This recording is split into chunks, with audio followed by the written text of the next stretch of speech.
This year, Islamic Relief Bosnia and Herzegovina will be handing out over 2,000 Ramadan packages, going out to those in our community who are most in need.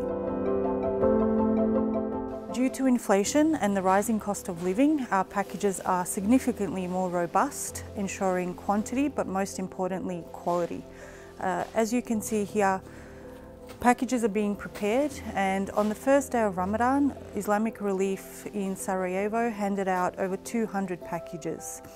The packages here that are being prepared and that are being prepared for distribution will be going out Bosnia-wide over the next 3 to 4 days.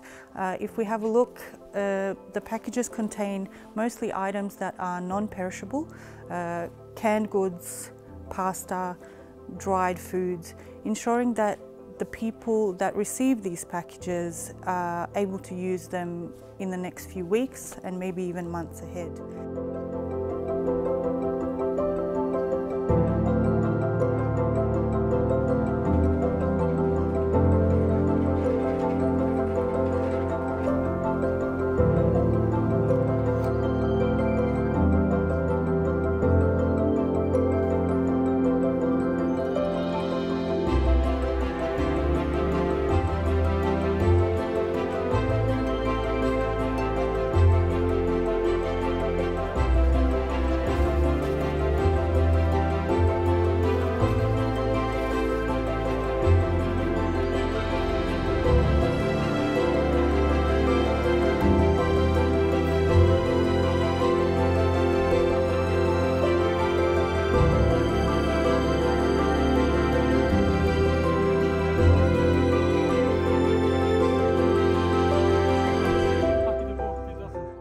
At Islamic Relief would like to thank all of those who support and the work that we do and who donate to our causes, ensuring that we're able to help the most vulnerable within our community. Thank you.